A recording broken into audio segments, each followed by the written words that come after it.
កត្តាដែលជំរុញឲ្យខ្ញុំចង់ចែករំលែកទៅដល់គ្រូសិស្សឬក៏ទៅដល់អាណាព្យាបាលទៅដល់កុមារហ្នឹងគឺទី1គឺតាក់ទងទៅនឹងការប្រើប្រាស់ AI ឲ្យបានត្រឹមត្រូវដោយសារឥឡូវបច្ចេកវិទ្យា AI មានការរីកចម្រើនអញ្ចឹងការប្រើប្រាស់ AI ខ្លះនៅមានការខ្វះចន្លោះជាពិសេសគឺការគ្រប់គ្រងបើនិយាយពីយុវជនឬក៏កុមារអីគាត់នៅខ្វះការគ្រប់គ្រងពីអាណាព្យាបាលអញ្ចឹងអាណាព្យាបាលចូលរួមដើម្បីឲ្យកុមារហ្នឹងគាត់ប្រើប្រាស់ AI បានត្រឹមត្រូវជាទូទៅខ្ញុំសង្កេតឃើញកូនសិស្សគាត់មិនបានសូវជា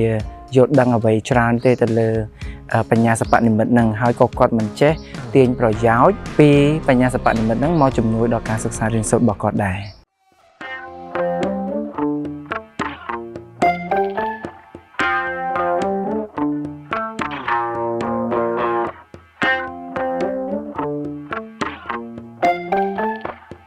នៅក្នុងខេត្តរតនគិរីជាទឹកដីមួយដែលកូនសិស្ស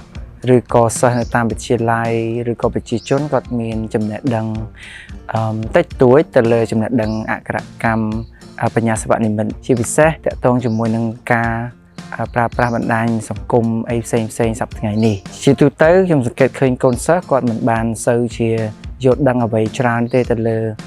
បញ្ញាសិប្បនិម្មិតហ្នឹងហើយក៏គាត់មិនចេះទាញប្រយោជន៍ពីបញ្ញាសិប្បនិម្មិតហ្នឹងមកជំនួយដល់ការសិក្សារៀនសូត្ររបស់គាត់ដែរនៅតំបន់ដាសយ៉ាយើងឃើញជាក់ស្ដែងគឺទី1កូនសិស្សមួយចំនួនធំគាត់ជាបងប្អូនជនជាតិដើមភាគតិច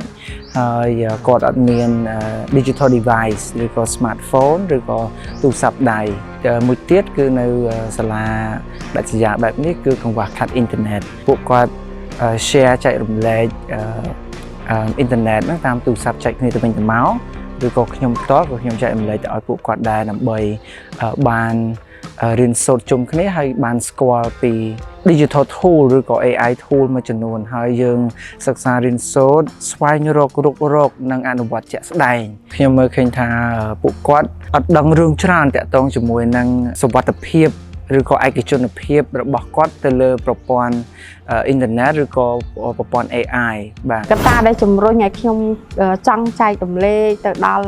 គ្រូសិស្សឬក៏ទៅដល់អាណាព្យាបាលទៅដល់កុមារហ្នឹងគឺទី1គឺតាក់ទងទៅនឹងការប្រើប្រាស់ AI ឲ្យបានត្រឹមត្រូវដោយសារឥឡូវបច្ចេកវិទ្យា AI មានការរីកចម្រើនអញ្ចឹងការប្រើប្រាស់ AI ខ្លះនៅមានការខ្វះចន្លោះជាពិសេសគឺការគ្រប់គ្រងបើនិយាយពីយុវជនឬក៏កុមារអីគាត់នៅខ្វះការគ្រប់គ្រងពីអាណាព្យាបាលអញ្ចឹងអាណាព្យាបាលចូលរួមដើម្បីឲ្យកុមារហ្នឹងគាត់ប្រើប្រាស់ AI បានត្រឹមត្រូវចាហើយមួយទៀតហ្នឹងគឺចង់ឲ្យការស្វែងរកនិងការស្រាវជ្រាវព័ត៌មានសម្រាប់អ្នកអប់រំហ្នឹងគាត់ស្រាវជ្រាវចំណាយរយៈពេលខ្លី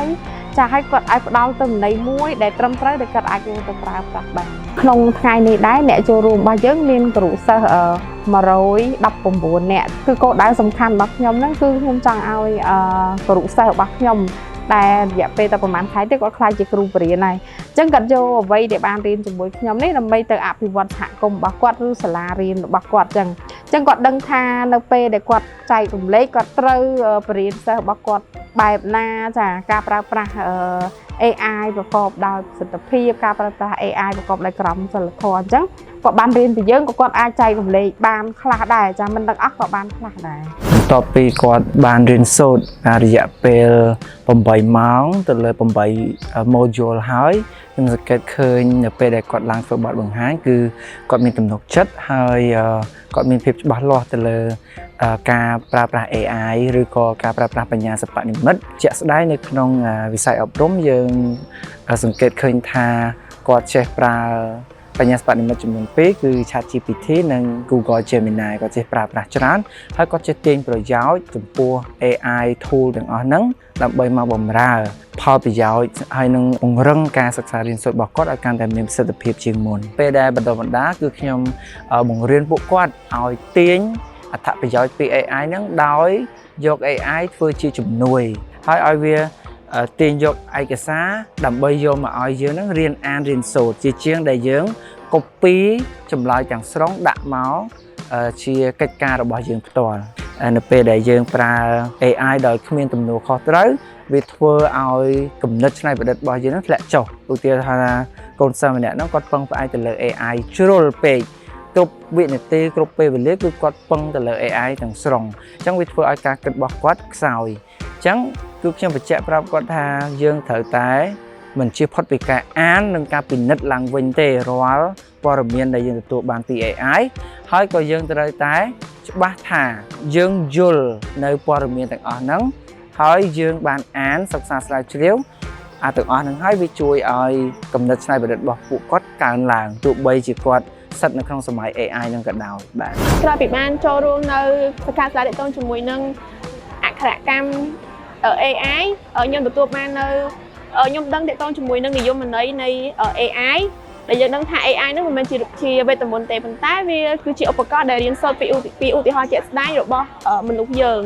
ហើយថែមពីហ្នឹងគឺខ្ញុំយល់ដឹងថាតើ AI បង្កើតឡើងតាពីពេលណាតើយើងអាចប្រើប្រាស់ AI ហ្នឹងក្នុងនាមជាអ្នកអប់រំបានបែបណាខ្លះហើយតើយើងអាច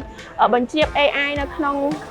ការអប់រំរបស់សិស្សទៅកាន់សិស្សមិនថាជាសិស្សបឋមសិក្សាឬក៏វិទ្យាល័យឬក៏និស្សិតទេគឺគាត់អាចប្រើប្រាស់ AI ឲ្យមានប្រសិទ្ធភាពថែមពីហ្នឹងគឺយើងដឹងពីការសរសេរ prompt engineering ដែលយើងប្រើប្រាស់ក្នុងការ generate រូបភាពឬក៏ឯកសារផ្សេងៗសម្រាប់ទាំងការរៀននិងការបង្រៀនរបស់គ្រូហើយលើពីនេះទៀតគឺយើងដឹងថាតើយើងគួរប្រើប្រាស់ AI ដោយក្រមសីលធម៌បែបណាហើយតាមប្រសិទ្ធភាពនៃ AI របស់យើងហ្នឹងគឺយើងអាចប្រើប្រាស់បានបែបណាថែមពីនេះយើងដឹងពីសារៈសំខាន់ហើយនឹងផលប៉ះពាល់នៃ AI ផងដែរដូចជាយើងដឹងស្រាប់ហើយក្នុងនាមជាអ្នកអប់រំយើងមានការរៀបចំទាក់ទងជាមួយនឹងសម្ភារៈឧបទេសជាមួយនឹងកិច្ចតែងការបរិញ្ញាបត្រអញ្ចឹងប្រសិនបើយើងចេះបានទាក់ទងជាមួយនឹង prompt engineering បានល្អអញ្ចឹងវាធ្វើឲ្យប្រសិទ្ធភាពនៃការបង្រៀនរបស់យើងទាំងក្នុងថ្នាក់និងក្រៅថ្នាក់ហ្នឹងកាន់តែល្អក្នុងនាមជាគ្រូបង្រៀនម្នាក់យើងគួរតែដឹងទាក់ទងជាមួយនឹងការប្រើប្រាស់ AI ឲ្យមានប្រសិទ្ធភាពកុំគិតថា AI វាអាចមកជំនួសយើងនៅពេលអនាគតតែយើងត្រូវដឹងថា AI គ្រាន់តែជាឧបករណ៍ដែលជាជំនួយការរបស់យើងតែប៉ុណ្ណោះបន្ទាប់ពីខ្ញុំទទួលបានវគ្គបណ្ដុះបណ្ដាលពាក់ព័ន្ធជាមួយនឹង AI នេះហើយក្នុងនាមខ្ញុំជាយុវជនមួយរូបខ្ញុំត្រូវតែប្រើប្រាស់ AI ប្រកបដោយការត្រិះរិះពិចារណាប្រើប្រាស់នៅក្នុងស្ថិតក្នុងក្រមសីលធម៌ហើយត្រូវតែសន្យាខ្លួនឯងថាត្រូវតែចែកម្លែកព័ត៌មានណាដែលពិតមានប្រភពច្បាស់លាស់ទៅកាន់មនុស្សជុំវិញខ្លួនខ្ញុំព្រោះថានៅក្នុងសង្គមយើងសពថ្ងៃពពួក scam ឆោបបោកប្រព័ន្ធអនឡាញហ្នឹងគឺកើតមានឡើងជាច្រើនដូច្នេះនៅពេលដែលខ្ញុំទទួលបានព័ត៌មានមួយហ្នឹងបន្ទាប់មកខ្ញុំគឺនឹងចូលរួមផ្សព្វផ្សាយទៅកាន់ពួកគាត់ឲ្យពួកគាត់យល់ដឹងថាអ្វីដែលជាព័ត៌មានមិនពិតឬក៏ពិតហើយនឹងអាចជួយពួកគាត់ក្នុងការរួចផុតពីការឆោបបោកអនឡាញនឹងផងដែរការចេះប្រើបច្ចេកវិទ្យាគឺល្អបំផុតនៅក្នុងសម័យនេះកាលណាដែលយើងមានបច្ចេកវិទ្យាប្រើទៅកាន់សិស្សគឺវាមានភាពសម្បូរបែបពីការរៀនបែបប្រពៃណីទៅកាន់ការរៀនបែបទំនើបហើយសកម្មព្រោះសិស្សគិតឃើញអីដែលប្លែកគាត់នឹងចូលចិត្តរៀនជាងមុនហើយក្នុងការបង្រៀនដោយយើងប្រើបច្ចេកវិទ្យា AI បំលែងអត្ថបទទៅជាសំឡេងឬមួយសំឡេងទៅជាអត្ថបទដើម្បីងាយស្រួលក្នុងការសិក្សារបស់សិស្សកាន់តែល្អជាងមុនជាក់ស្ដែងខ្ញុំបានទៅបរៀនផ្ទាល់គឺខ្ញុំប្រើ game ស្ទូចត្រីគឺជាបច្ចេកវិទ្យាមួយដ៏ល្អដែលធ្វើឲ្យសិស្សគាត់រីករាយហើយគាត់ប្លែកភ្នែកគាត់ចង់ឃើញចង់ដឹងហើយចង់រៀនហើយចាប់អារម្មណ៍ការរៀនជាងមុននេះក៏ព្រោះតែបច្ចេកវិទ្យាជំនួយដល់ការបង្រៀនរបស់លោកគ្រូអ្នកគ្រូក៏ដូចជាគ្រូទាំងអស់ទូទាំងប្រទេសនោះដែរដែលគួរតែយកមករៀនមកដាក់ក្នុងខ្លួនហើយបញ្ជ្រាបទៅកាន់សិស្សទាំងអស់គួរតែចេះឲ្យបានគ្រប់គ្នាបាទក្នុងនាមខ្ញុំជាជំនាញដើមហេតុវាគឺជាឱកាសដ៏ល្អមួយនៅក្នុងការទទួលយកការបណ្ដុះបណ្ដាលនៃការសិក្សាពី AI ខ្ញុំយល់ថាការបង្ហោះរូបភាពឬឯកជនភាពទៅកាន់ social media ជា public មិនមែនជាការល្អនោះទេព្រោះនៅពេលដែលជនខិលខូចណាមួយដឹងពីឯកជនភាពរបស់យើងកាន់តែច្រើនឬក៏គេអាចយករូបថតរបស់យើងទៅកាត់តជារូបអាភិជាដើមដើម្បីគម្រាមកំហែងទាយកថាវិការពីយើងក៏មានដែរសម្រាប់ខ្ញុំជាគ្រូបង្រៀនម្នាក់ខ្ញុំសង្ឃឹមថាការដែលយើងទាំងអស់គ្នាស្ថិតនៅក្នុងសម័យកាលដែលប្រើបច្ចេកវិទ្យា AI នេះយើងនឹងយក AI នេះទៅអនុវត្តឬក៏អភិវឌ្ឍឲ្យវារីកចម្រើនប៉ុន្តែស្ថិតនៅក្នុងលក្ខណៈដែលយើងគោរពសិទ្ធិបុគ្គលឬក៏យើងប្រើប្រាស់វាក្នុងលក្ខណៈឲ្យមានក្រមសីលធម៌ល្អជៀសវាងការប្រើប្រាស់ AI នេះធ្វើឲ្យប៉ះពាល់ដល់បុគ្គលឬក៏ដល់ឯកជនភាពរបស់អ្នកដទៃនៅថ្ងៃខាងមុខបាទគឺខ្ញុំក្រុងនឹងបង្កើត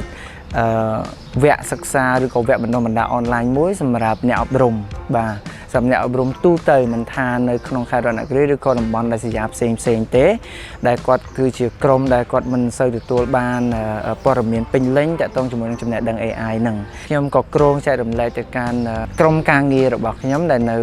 ជាគ្រូបង្រៀនផ្ទាល់នៅវិទ្យាល័យនេះផ្ទាល់គ្រូបង្រៀនបាទគាត់គួរតែចេះទាញអត្ថប្រយោជន៍ពី